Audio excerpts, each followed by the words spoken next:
This is the Fur-Coat Tavern, sire. Hush! Here I'm not Louis of France, but a simple citizen. This is seeing life, friend Tristan. Let's hope it mayn't be seeing death. There are rogues who would slit you for the price of a drink. A scholar told me a tale of an Eastern king. It was his pastime to go about in disguise, and mingling with his people, learn much to the advantage of the realm. I'm following his example. I expect to learn much in my turn. You more likely learn how unpopular you are, and you'll be lucky if you don't get your throat cut. Be bright, man. Look at me. The Burgundians are at my gates. My throne sways like a rocking chair, yet I don't pull a sad face. The strangest knave in all Paris, Francois Villon. How mug of your best? What can a man do but drink when France is going to the devil? With the Burgundians' camp, where I played in childhood, and a nincompoop on the throne.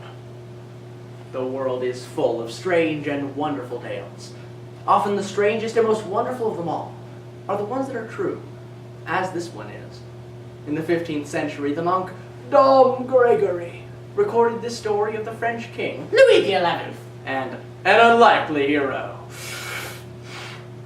If I Were King, by Justin H. McCarthy. A nincompoop on the throne? No doubt you could do better if you wore the king's shoes. If I could not do better than Louis Do-Nothing, I made a rhyme of how I would carry myself if I wore the king's shoes. It would cost me my neck if it came to the king's ears. There goes. All French folk, wheresoe'er ye be, who love your country, soil, and sand, from Paris to the Breton Sea and back again to Norman Strand, we want a chief to bear the brand and bid the Burgundians dance. And such a one would take command if Villon were the king of France. Louis the Little, play the grand, buffet the foe with sword and lance. 'Tis what would happen by this hand if Villon were the king of France. You call yourself a patriot, I suppose. I might have led armies and served France. I might have changed the world and left a memory. As it is, I sleep under the shadow of the gallows. And make my complaint to a dull little buzzard like you. You are a loose-lipped fellow. Open the king's name! Are you Francois Villon? I am. Take that fellow outside and hang him. Stop, sir. That young gentleman is my affair. Who dares to interfere with the king's justice? I am the king's justice. The king knew very well how unpopular he was with his people. How strong were the forces that the Duke of Burgundy had arrayed against him. The picturesque blackguard, who had mouthed so gallantly his desire to reign over France, tickled the king's taste for the eccentric. If Francois were the king of France! When he wakes, he is to be the Grand Constable. Good afternoon, Count of Montcorbier and Grand Constable of France. Last night you were sleeping on the straw of a dungeon. Today, with the king's favor, you are the first man in the realm. Does power taste well? Nobly, sire. On my knees, let me thank your majesty. Nonsense, man, I'm pleasing myself. If Francois were the king of France, eh? Your majesty will understand. Perfectly. With what a flashing eye, with what a lofty carriage you thundered your verses. There, I said to myself, is a man who may serve France. I will make him my Grand Constable for a week. A week, sire? Did your vanity credit a permanent appointment? That would be pushing the joke too far. A week. One wonderful week. 7 delirious days. 168 heavenly hours. The world was made in 7 days. And then back to the garret and the tavern. No, not exactly. You don't taste the full force of the joke yet. In a week's time, you will build me a gibbet. And there, your last task as Grand Constable will be to hang Francois Villon. Sire, have pity! There is still a door open to you. You can go back to your garret this very moment if you choose. Say the word, and my servants shall strip you of your smart feathers and rub you in the street. Your majesty, be merciful! You read Louis of France a lesson, and Louis of France returns the compliment. You mouthed your longing for the chance to show what you could do. Here is your chance. Take it or leave it. You may have your week of wonder, but if you do, by my word as a king, you shall swing for it. What have I done that you torture me thus? You have mocked a king! Heaven help me. Life, squalid but still life. Or a week of glory, and then a shameful death. Well, you cried for the moon. I give it to you. And I take it at your hands. Give me my week of wonders, though I die a dog's death at the end of it.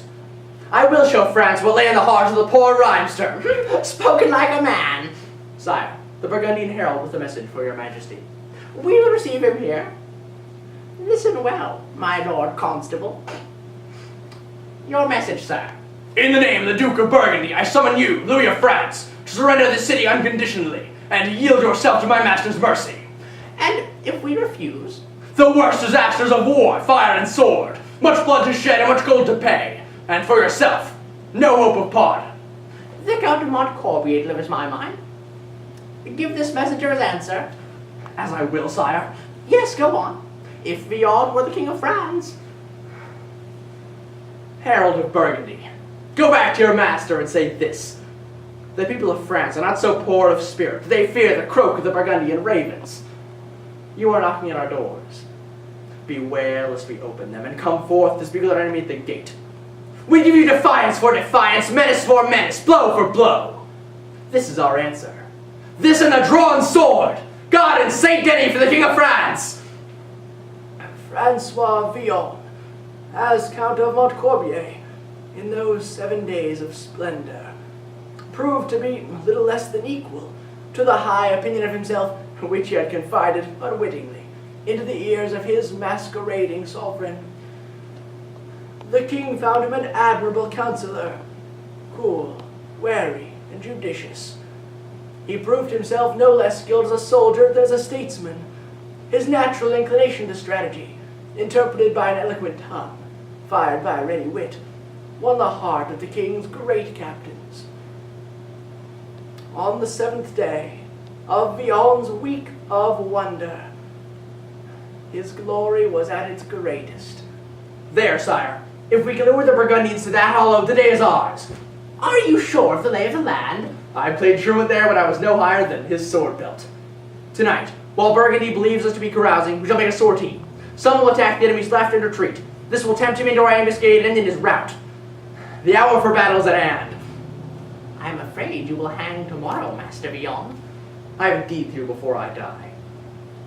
Comrades, let each man carry himself tonight, as if the fate of France depends upon his heart, his arm, his courage. Forward in God's name and the King's! Are there not better things to do with Master Villon than to hang him? The populace loves him better than me. That is enough to hang him. And yet, I have a kind of liking for the fellow. Sire, the day is wholly ours. I return in triumph. These rags are the banners of the enemy. An hour ago, they floated over Burgundian helmets. Burgundy fought well, but France fought better. When we are dust, these banners shall hang from cathedral arches and whisper an echo of our battle. My Lord Constable, and brave soldiers, the King of France thanks you for your gift. What have you now to do? My latest duty, sire.